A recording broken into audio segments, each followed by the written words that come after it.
ओम हरि तत्सत। सभी साधक निस्वरूप में आकर समस्त ईश्वरी शक्तियों का आह्वान करते हुए आनंद विभोर होकर प्रणव का उच्चारण करें।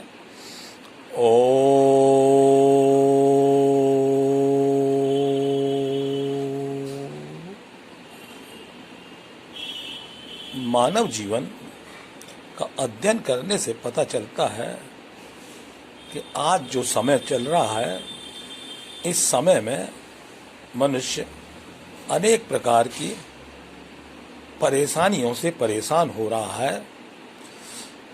सबसे बड़ी परेशानी इस कोरोना पीरियड में जो आई है, वो चारों तरफ से मनुष्य घिर गया है और वो सोचता है कि मैं क्या करूं, कैसे मेरा उद्धार हो, कैसे मेरा कल्याण हो, कैसे सुंदर समाज का निर्माण हो। मुझे चारों तरफ से ये आवाज़ आती है कि कोई ऐसा गुरु मिले, कोई ऐसा ज्ञान मिले जो मैं घर बैठकर आराम से इस समस्या को हल कर लूं। तो पहले विचार करनी पड़ती है कि हमारी समस्या क्या है।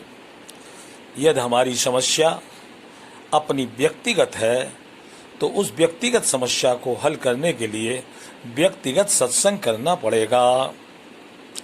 और जब हम व्यक्तिगत सत्संग करेंगे तो वो व्यक्तिगत सत्संग के द्वारा हमारी समस्या हल हो जाएगी।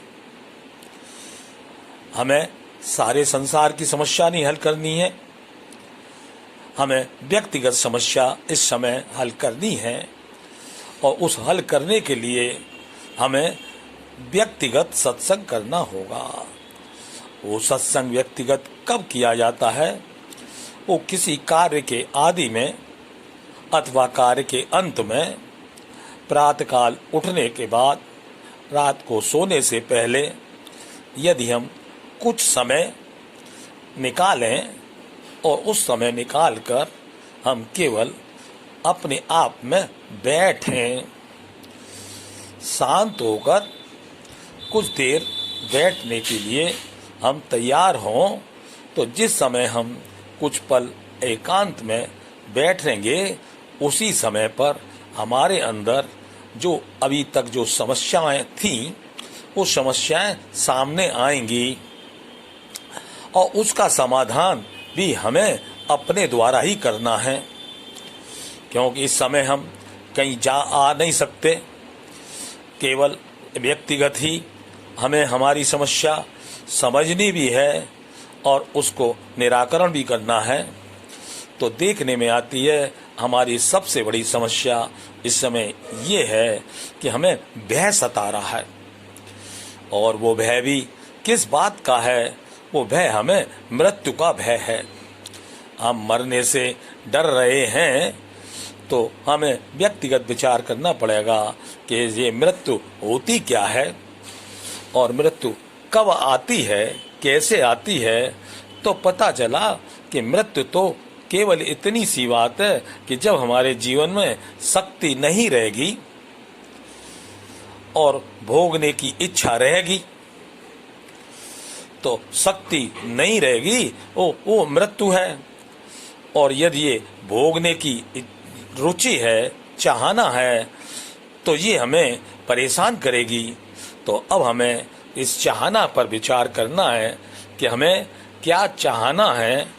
क्योंकि हमारे जीवन में एक तरफ चाहना है और एक तरफ योग है, अर्थात एक तरफ रुचि है और दूसरी तरफ योग है। हम भूल से रुचि पूर्ति को में पड़ गए हैं और एक रुचि पूरी करते हैं, दूसरी रुचि सामने आ जाती है, दूसरी रुचि पूर्ति करते हैं। तो इस प्रकार हम एक जाल में फंस गए हैं, रुचि की जाल में।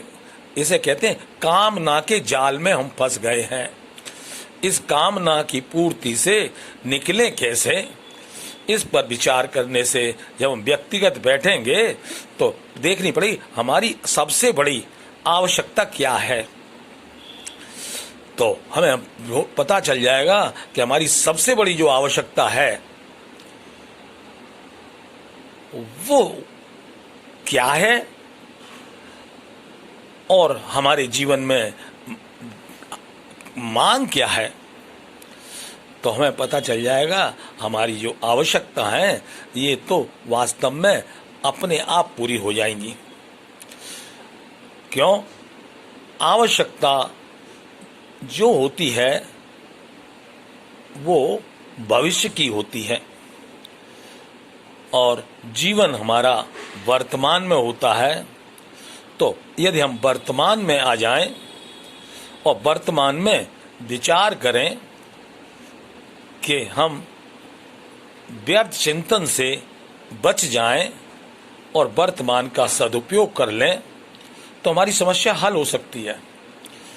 तो वर्तमान में जीवन है, इसी प्रकार बहुत सी भूतकाल, भविष्यकाल, वर्तमान काल, लेकिन जो जीवन असलियत में जीने का है वो इन कालों में नहीं है, वो जीवन अकाल है। अकाल है मीन्स उसमें किसी प्रकार का काल नहीं है, मीन्स किसी प्रकार का समय नहीं है। वो समय तो केवल इतना सा ही है। और जो हम जिस समय के चक्र में पड़ गए हैं, तो इस समय के चक्र में पढ़कर ये हम भूल गए हैं कि ये जो समय आया है ये भी नहीं रहेगा। इस पे विचार करेंगे। जो समय इस समय है, क्या ये समय हमेशा बना रहेगा? नहीं नहीं, ये समय भी हमेशा नहीं रहेगा। जब वो नहीं रहा तो ये भी नहीं रहेगा। तो इसलिए समय का चक्र है और ये चल रहा है और चलता रहेगा। ये समय रुकने वाला नहीं है, ये समय चल रहा है। इसलिए चलती चक्की देखकर दिया कबीरा रोए, दुई पाटन के बीच में साबुत बचा न कोई। ये ऐसा समय आया है, इसके लिए कई लोग पहले से भविष्यवाणी कर चुके थे हैं। 25-25 साल, 40-40 साल पहले कुछ संतों ने उसी समय भविष्यवाणी की थी कि एक समय ऐसा आएगा, कोई ऐसी बीमारी आएगी, उस बीमारी से कोई बच नहीं पाएगा। अरे भाई, कोई नहीं बच पाएगा, ना बचे। हमें तो बचना है, तो हम कैसे बचें उसका उपाय हमें मालूम होना चाहिए। बचने का उपाय हमें पता हो जाए कि ये तरीका है बचने का। तो क्या तरीका है? बोले मृत्यु किसकी होती है? तो पता चलता है मृत्यु तो शरीर की होती है।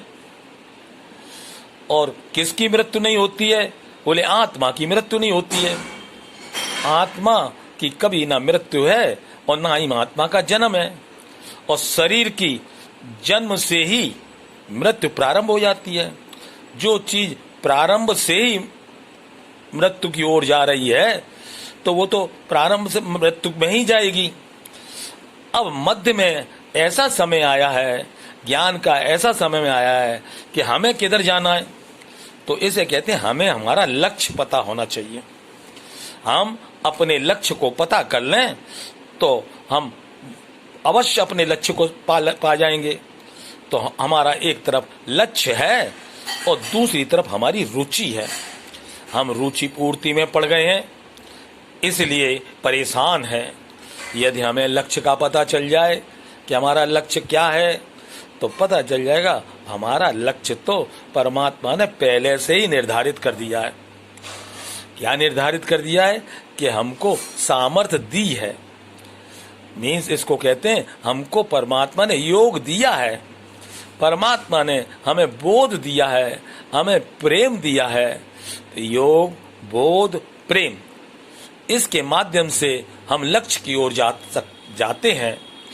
योग से दूरी नहीं रहती, बोध से भेद नहीं रहता और प्रेम से अभिन्नता आ जाती है। तो जीवन में जब अभिन्नता आ जाती है तो उस समय हमारे जीवन में कोई भिन्न चीज नहीं रहती। अपने से भिन्न की हमें आवश्यकता भी नहीं रहती।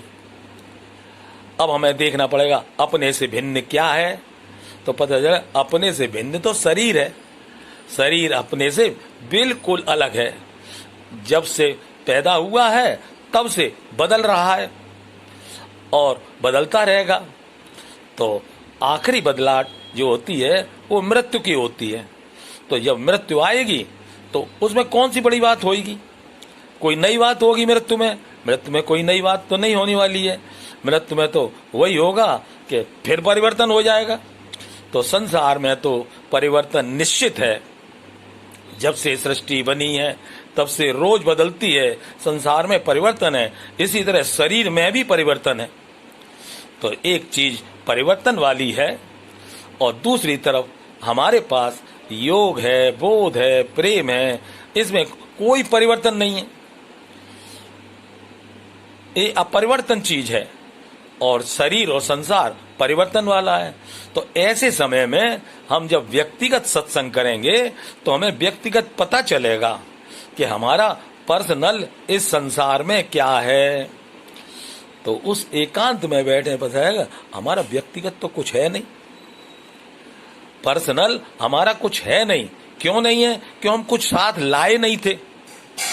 जब हम साथ लाए नहीं थे तो हमारे साथ कुछ जाएगा भी नहीं। तो है, पहले भी नहीं था, आगे भी नहीं रहेगा। अब वर्तमान में हमें समझ लेना चाहिए कि वर्तमान में हमारा कौन है। तो तुम्हें पता चल जाएगा कि वर्तमान में हमारा एक ही है, हम सबका एक ही है। जैसे सत साईं बाबा कहते हैं सबका मालिक एक। हम सबका मालिक है वो, लेकिन वो एक है और वो एक हम सबकी हमेशा रक्षा करता है। जैसे पिता अपने बेटे की रक्षा करता है, ऐसे ही वो परमात्मा हमारी हर समय रक्षा करता है और वो हमें ये भेद को बता देता है कि मृत्यु क्या है। तो शक्तिहीनता का ही नाम मृत्यु है। जिस समय हमारे अंदर शक्ति नहीं रहेगी तो उस समय एक चीज और भी नहीं होनी चाहिए, उस समय कोई रुचि भी नहीं होनी चाहिए। शक्ति है नहीं, रुचि है नहीं, तो जीवन मौज में है। और बाई दिवे शक्ति नहीं है और रुचि है तो इससे बड़ा काला दिवस कोई नहीं होगा। ये काला समय हमारा सबसे घोर अनर्थ का समय है। ये वही है कि शक्ति तो है नहीं और रुचि है, जीना चाहते हैं और जीना चाहते हैं और हमें मरना पड़ रहा है। उस मरने का हमको पता है नहीं। ये मृत्यु कैसे आएगी, कब आएगी, इसका हमें पता ही नहीं है। अब तो मृत्यु किसी से बात करते करते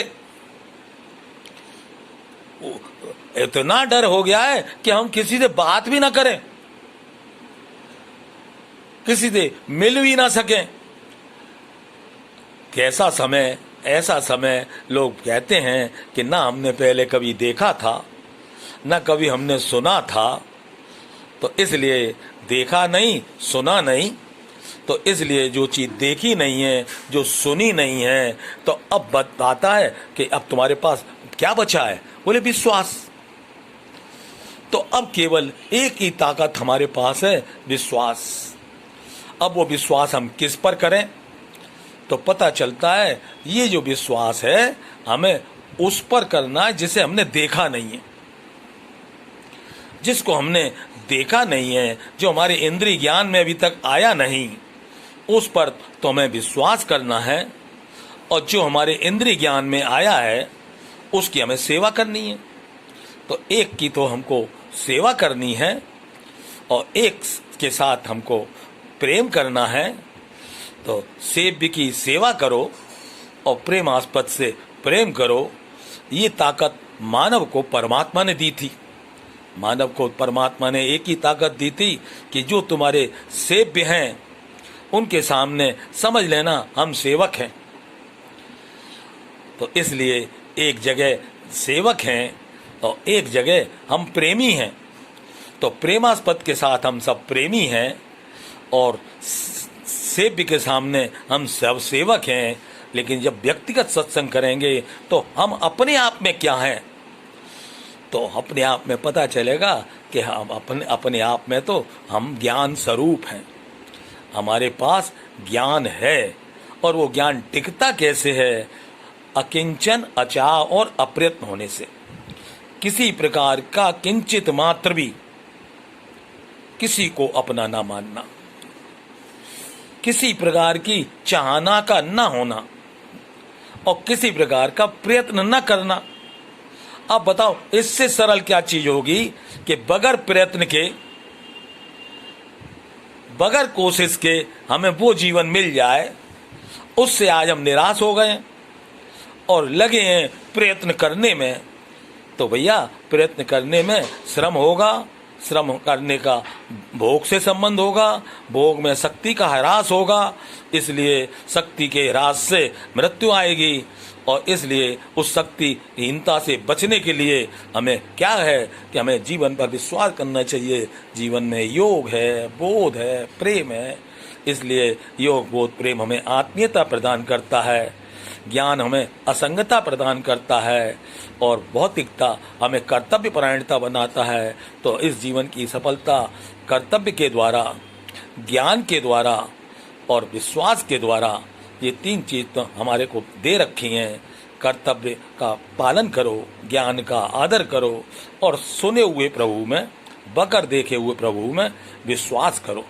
विश्वास जिस जीवन में आ जाता है उसमें सब चीज आ जाती है। इसलिए विश्वास करो, विश्वास करो, ये मानव जीवन सफलता के लिए है।